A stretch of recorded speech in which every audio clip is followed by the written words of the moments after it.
जाने खिलजी वंश का पूरा इतिहास। नमस्कार, मैं आमिर आप सभी का स्वागत करता हूं अपने यूट्यूब चैनल पर जिसका नाम है फास्ट एजुकेशन 0007 पर। तो मेरा आज का टॉपिक है खिलजी वंश। तो आज मेरा खिलजी वंश से रिलेटेड सारे क्वेश्चन के आंसर होंगे और इसी तरीके का वीडियो देखने के लिए मेरे चैनल को लाइक और सब्सक्राइब जरूर करें और साथ में बेल आइकन को जरूर प्रेस करें ताकि हमारे आने वाली वीडियो का नोटिफिकेशन आपको जल्द से जल्द मिल सके। तो चलिए वीडियो शुरू करते हैं। तो पहला सवाल है, गुलाम वंश की समाप्ति के बाद भारत में किस वंश की स्थापना हुई थी? और आपका ऑप्शन है नंबर 1 बाबर वंश, नंबर 2 खिलजी वंश, नंबर 3 गजनवी वंश, नंबर 4 मुगल वंश। क्वेश्चन का सही आंसर अगर आप लोगों को पता है तो कमेंट बॉक्स में दे सकते हैं और इसका सही जवाब होगा नंबर 2, खिलजी वंश की स्थापना हुई थी। और इसके पहले शासक थे जलालुद्दीन फिरोज खिलजी और इनका जन्म हुआ था 14 अक्टूबर 1220 ईस्वी में और उनकी मृत्यु हुई थी 19 जुलाई 1296 ईस्वी में कड़ा मणिकपुर में। पूरा नाम था इनका जलालुद्दीन फिरोज खिलजी और पत्नी इनकी थी मलिका जहाँ। घराना इनका था खिलजी वंश। बच्चे इनके थे रुकुनुद्दीन इब्राहिम और जलाल अल-दीन। खिलजी वंश की स्थापना दिल्ली में गुलाम वंश के अंतिम शासक शमसुद्दीन कय्यूम मर्ज की हत्या करके जलालुद्दीन खिलजी ने 1290 में खिलजी वंश की स्थापना करी थी। जलालुद्दीन खिलजी 1290 से लेकर के 1296 ईस्वी तक शासन किया। उसके बाद उसके भतीजे अलाउद्दीन खिलजी ने 1296 से लेकर के 1316 ईस्वी तक शासन किया। खिलजी वंश की स्थापना सुल्तान जलालुद्दीन फिरोज खिलजी गुलाम वंश के अंतिम कमजोर बादशाह कय्यूम मर्ज के पतन के बाद एक कुलीन गुट के सहयोग से गद्दी पर बैठे थे। जलालुद्दीन उम्र में काफ़ी बड़े थे और अफगानी कबीले का माने जाने के कारण एक समय वह इतने लोकप्रिय थे कि उनके राज्य या राजधानी में कोई घुसने तक का साहस नहीं कर सकता था। उनके भतीजे जूना खां, जिसे अलाउद्दीन के नाम से भी जाना जाता है, उसके बाद जलालुद्दीन फिरोज खिलजी की मृत्यु। जलालुद्दीन खिलजी की हत्या उसके भतीजे और दामाद अलाउद्दीन खिलजी ने अपने भाई अलमास बेग की सहायता से 1296 ईस्वी को कड़ा मणिकपुर इलाहाबाद में की, जिसे बाद में उलूग खां की उपाधि से भी विभूषित किया गया। इस प्रकार अलाउद्दीन खिलजी ने चाचा की हत्या कर दिल्ली के तख्त पर 22 अक्टूबर 1296 को बलबन के लाल महल में अपना राज्य अभिषेक करवाया और अलाउद्दीन खिलजी का शासन शुरू हुआ।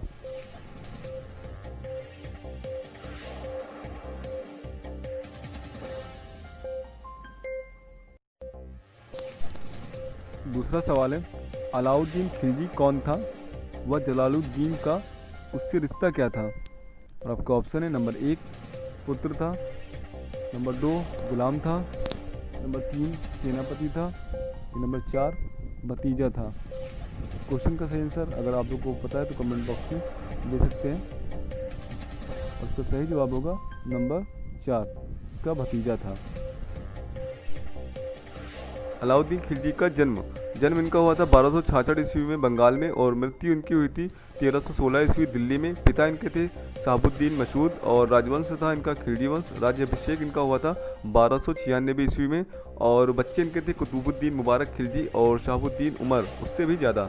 अलाउद्दीन खिलजी दिल्ली सल्तनत के खिलजी वंश का दूसरा शासक था। उसका साम्राज्य अफगानिस्तान से लेकर उत्तर मध्य भारत तक फैला था। इसके बाद इतना बड़ा साम्राज्य अगले 300 सालों तक कोई शासक स्थापित नहीं कर पाया था। मेवाड़ चित्तौड़ का युद्ध अभियान इतिहास की एक महत्वपूर्ण घटना है। अलाउद्दीन खिलजी का बचपन। अलाउद्दीन खिलजी के बचपन का नाम अली गुरशियाब था। जलालुद्दीन खिलजी के तख्त पर बैठने के बाद उसे अमीर ए तुजुक का पद मिला।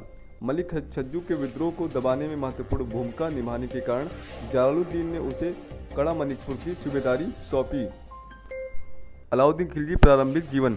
अलाउद्दीन खिलजी वास्तविक नाम अली गुरशियाब 1296 से लेकर के 1316 ईस्वी तक दिल्ली सल्तनत के खिलजी वंश का दूसरा शासक था। उसका साम्राज्य अफगानिस्तान से लेकर उत्तर मध्य भारत तक फैला था। इसके बाद इतना बड़ा भारतीय साम्राज्य अगले 300 सालों तक कोई भी शासक स्थापित नहीं कर पाया था। मेवाड़ चित्तौड़ का युद्ध अभियान इतिहास की एक महत्वपूर्ण घटना है।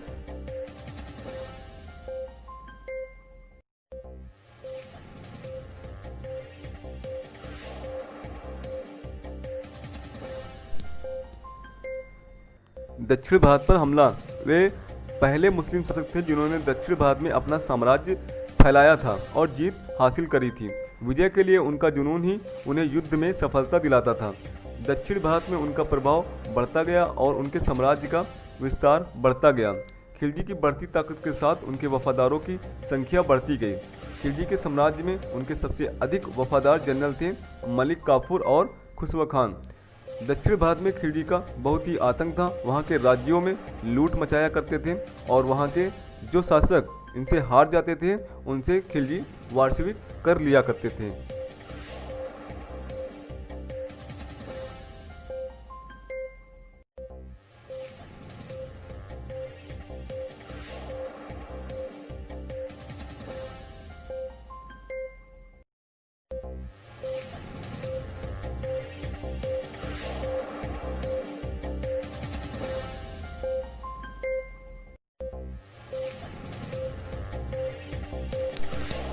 अलाउद्दीन खिलजी द्वारा लड़े गए युद्ध।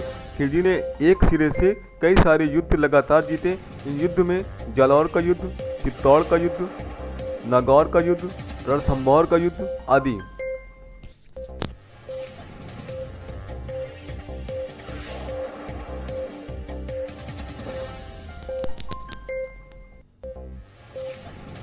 तीसरा सवाल है, अलाउद्दीन खिलजी के दक्षिण भारत विजय में सबसे महत्वपूर्ण भूमिका निभाई थी। आपका ऑप्शन है नंबर 1 मलिक काफूर व खुसरो खान, नंबर 2 अब्बासी व इलाही खान, नंबर 3 अलमास बेग व शेख मिर्जा अली, या नंबर 4 इब्राहिम व कासिम। क्वेश्चन का सही आंसर अगर आप लोगों को पता है तो कमेंट बॉक्स में दे सकते हैं। और इसका सही जवाब होगा नंबर 1 मलिक काफूर व खुसरो खान अलाउद्दीन खिलजी के सबसे वफादार सैनिक थे, जनरल थे और वो हर एक युद्ध में सफलतापूर्वक जीत दिलाई थी। मलिक काफूर का प्रारंभिक जीवन। मलिक काफूर जिसे ताज अल दीन इज अल दुआ के नाम से भी जाना जाता है, दिल्ली सल्तनत शासक अलाउद्दीन खिलजी के एक प्रमुख औपचारिक दास गुलाम व जनरल था। इसे अलाउद्दीन के जनरल नुसरत खान द्वारा गुजरात में 1299 के आक्रमण के दौरान लाया गया। अलाउद्दीन की सेना के कमांडर के रूप में काफूर ने 1306 में मंगोल आक्रमणकारियों को हराया था। और मलिक काफूर की सिर्फ मृत्यु के बारे में बताया गया है और इनके जन्म के बारे में कहीं कोई लिखा नहीं है और इनकी मृत्यु हुई थी 1316 में। मलिक काफूर का जन्म स्थान। काफूर को मूल रूप से इतिहासकार अब्दुल मलिक ईसानी के अनुसार मुसलमानों के रूप में वर्णित किया गया है। अपनी जीवनी में वह खंबात के एक धनी ख्वाजा का गुलाम था। इसके बाद स्थिति में काफूर तेजी से आगे बढ़ता गया। मुख्यतः एक बुद्धिमान, पारदर्शिता और सैन्य कमांडर के रूप में उनकी सिद्धता क्षमता के कारण सन 1299 में गुजरात आक्रमण के दौरान खिलजी के जनरल नुसरत खान ने बंदरगाह शहर खंबात से बंदी बना लिया और जिससे जबरन उसका धर्म इस्लाम में परिवर्तन करवाया था। कुछ इतिहासकारों के अनुसार मलिक काफूर हिंदू परिवार में पैदा हुआ और उसके बाद अपना धर्म इस्लाम में परिवर्तित करवा लिया था। कुछ इतिहासकारों का भी ये भी मानना है कि वह मूल रूप से अफ्रीकी था। मलिक काफूर का मंगोल आक्रमण। सन 1306 में मलिक काफूर को पहली बार सैन्य कमांडर के रूप में नियुक्त किया गया था। जब अलाउद्दीन ने मलिक काफूर को पंजाब में मंगोल आक्रमण करने के लिए भेजा और मलिक काफूर ने चंगताई खान को हराया और उस समय तक उन्हें नायाब बराबक समारोह के सहायक मास्टर के रूप में जाना जाता था। कुछ इतिहासकारों के अनुसार उनका नाम मलिक नायाब पड़ गया था। हालांकि कुछ अन्य इतिहासकारों के अनुसार बाद में नायाब सुल्तान की भूमिका के कारण उनका नाम यह पड़ गया था। और मलिक काफूर द्वारा लड़े गए युद्ध। व्यवसाय इनका था दिल्ली सल्तनत शासक अलाउद्दीन खिलजी का दास जनरल था। लड़ाई इनकी युद्ध हुई थी सन 1306 में मंगोल आक्रमण। मलिक काफूर द्वारा लड़े गए युद्ध। व्यवसाय उनका था दिल्ली सल्तनत शासक अलाउद्दीन खिलजी का दास जनरल।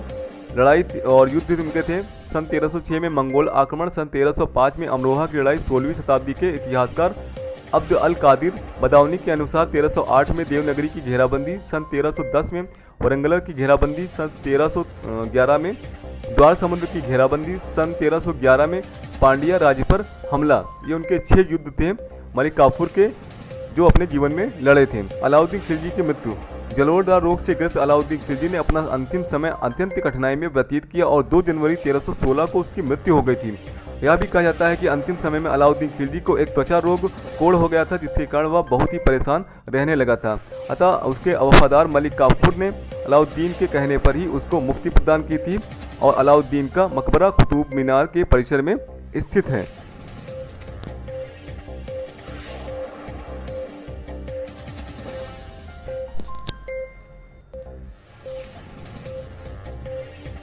चौथा सवाल है, अलाउद्दीन खिलजी की मृत्यु के बाद खिलजी वंश का तीसरा शासक कौन बनता है? और आपका ऑप्शन है नंबर 1 खिज्र खां, नंबर 2 शिहाबुद्दीन उमर, नंबर 3 सिकंदर सुल्तान, या नंबर 4 लोहानी खान।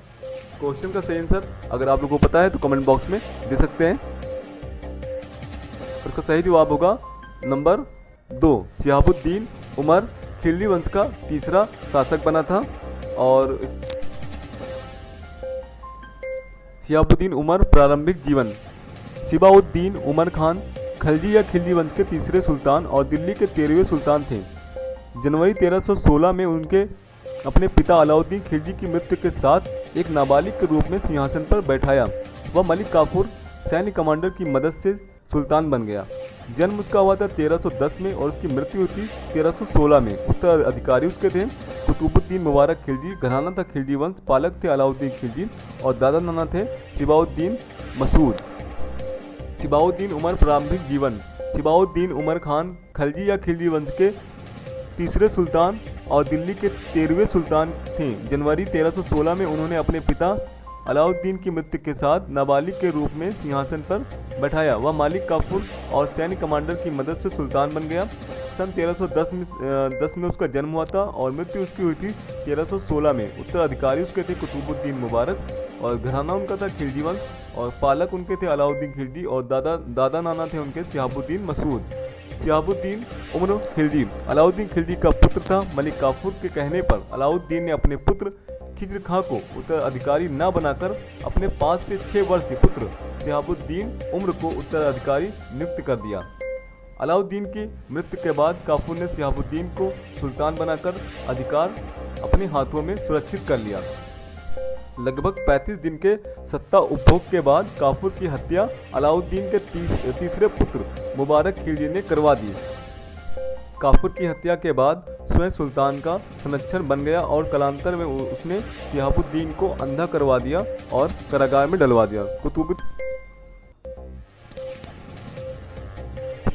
मुबारक खिलजी जीवन परिचय। उसका जन्म हुआ था 1299 ईस्वी में और उसकी मृत्यु थी 1320 ईस्वी में दिल्ली में। उत्तराधिकारी थे खुसरो खान और पालक इसके थे अलाउद्दीन खिलजी और घराना उनका था खिलजी वंश और पूर्वज थे शिहाबुद्दीन उमर। और दिल्ली सल्तनत के खिलजी वंश का शासक कुतुबुद्दीन मुबारक खिलजी ने सन 1316 ईस्वी से 1320 ईस्वी तक दिल्ली में शासन किया। इसके एक विश्वास पात्र वजीर खुसरो खान ने इसकी हत्या करके सिंहासन पर कब्जा किया। कुतुबुद्दीन मुबारक 19 अप्रैल 1316 ईस्वी को दिल्ली के सिंहासन पर बैठा था। उसने 1316 ईस्वी से लेकर के 1320 ईस्वी तक राज्य किया। दिल्ली सल्तनत के खिलजी वंश का शासक कुतुबुद्दीन मुबारक खिलजी ने सन 1316 ईस्वी से लेकर के 1320 ईस्वी तक दिल्ली में शासन किया। इसके एक विश्वास पात्र वजीर खुसरो खान ने इसकी हत्या 15 अप्रैल 1320 ईस्वी को करके सिंहासन पर कब्जा किया। कुतुबुद्दीन मुबारक 19 अप्रैल 1316 ईस्वी को दिल्ली के सिंहासन बैठा था। उसने 1316 ईस्वी से लेकर के 1320 ईस्वी तक राज्य किया। गद्दी पर बैठने के बाद ही उसने देवगिरी के राजा हरपाल देव पर चढ़ाई की और युद्ध में विजय हुई। बाद में इस क्रूर शासक ने हरपाल देव को बंदी बनाकर उनकी खाल उधरवा दी। अपने शासन काल में उसने गुजरात के विद्रोह का भी दमन किया था। खिलजी वंश का अंत। इधर एक अन्य घटनाक्रम में गुजरात बघेल का राजा कर्ण की पुत्री देवल देवी को भी मलिक काफूर युद्ध में उठा लाया था, जिसे जबरदस्ती अलाउद्दीन के पुत्र खिज्र खां से उसका निकाह पढ़वा दिया। और बघेल वंश की इस राजकन्या ने खिज्र खां की हत्या के बाद देवल देवी ने मुबारक से शादी कर लिया, परंतु इन दोनों का केवल नाम बदला था, दिल नहीं, और वो दिल से अभी भी। इसी कारण खुसरो खां ने एक दूरगामी योजना बना डाली। सुल्तान मुबारक के अति विश्वास पात्र होने के कारण खुसरो खां का महल में बेरोक टोक आना जाना था, इसलिए खुसरो खां और देवल देवी ने इन जिहादियों से बदला लेने के लिए सुल्तान को विश्वास में लेकर गुजरात की अपनी पुरानी हिंदू जाति परिया पवार के चुने हुए लगभग 20,000 युवा सेनाओं में भर्ती कर लिया। ये सारी योजनाएं महल में बन रही थी, पर मुबारक उस वक्त सुरा और सुंदरी में इस कदर डूबा था कि उसे कुछ खबर ही न थी। और कुतुबुद्दीन मुबारक की मृत्यु। अंतिम खिलजी शासक कुतुबुद्दीन मुबारक शाह की उनके प्रधानमंत्री खुसरो खान ने 1320 में हत्या कर दी। बाद में तुगलक वंश के प्रथम शासक गयासुद्दीन तुगलक ने खुसरो खां नसीरुद्दीन और खुसरो खां से गद्दी छीन ली तथा तुगलक की स्थापना हुई और इस तरीके से खिलजी वंश की समाप्ति होती है और वहाँ से तुगलक वंश की स्थापना होती है। 5वां सवाल, कुश्क-ए-शिकार व अलाई दरवाज़ा खिलजी वंश के किस शासक ने बनवाया था? और आपका ऑप्शन है number 1 Jalaluddin Firoz Khilji, number 2 Alauddin Khilji, number 3 Shihabuddin Umar Khilji, या नंबर 4 कुतुबुद्दीन मुबारक शाह खिलजी। इसका सही जवाब होगा नंबर 2 अलाउद्दीन खिलजी ने इसका निर्माण करवाया था। और ये खिलजी वंश निर्माण कार्य, इसका निर्माण कार्य अलाउद्दीन खिलजी द्वारा 1310 ईस्वी से लेकर के 1311 ईस्वी में आरंभ करवाया गया था। इसके निर्माण का उद्देश्य कुवत मस्जिद में 4 प्रवेश द्वार बनाना था, 2 पूर्व में, 1 दक्षिण में और 1 उत्तर में। इसका निर्माण ऊंची कुर्सी पर किया गया है। कुर्सी पर सुंदर बेल बूटे बने थे। दरवाजे में लाल पत्थर एवं संगमरमर का सुंदर सहयोग दिखता है। साथ ही आकर्षण का ढंग से कुरान की आयतों को भी लिखा गया है। इस मस्जिद में बनी एक गुंबद में पहली बार विश्व विशुद्ध वैज्ञानिक विधि का प्रयोग किया गया है। अलाई दरवाजा की साजो सजावट बौद्ध तत्वों से मिश्रण का आभास होता है। अलंकरण में इतनी संगतता से कहीं पर भी 1 इंच की जगह रिक्त नहीं है। द्वारों के अंदर पुष्पमाला नुमा झाल अत्यधिक आकर्षण का केंद्र है। पारसी ब्राउन ने अलाई दरवाजे के विषय में कहा है कि अलाई दरवाजा इस्लामी स्थापत्य कला के विकास में महत्वपूर्ण स्थान रखता है। जॉन मार्शल ने अलाई दरवाजे के विषय में कहा है कि अलाई दरवाजा इस्लामी स्थापत्य कला के खजाने का सबसे बड़ा हीरा है। पहली बार वास्तविक गुंबद का स्वरूप अलाई दरवाजा में दिखाई देता है। और ऊखा मस्जिद कुतुबुद्दीन मुबारक शाह द्वारा भारत में निर्मित है और निजामुद्दीन औलिया की दरगाह अलाउद्दीन खिलजी द्वारा निर्मित कराई गई थी। नंबर 2 अलाई दरवाज़ा, यह दरवाज़ा कुतुब मीनार के साथ एक प्रवेश द्वार है। इस दरवाजे में लाल पत्थर एवं संगमरमर का सुंदर प्रयोग देखने को मिलता है।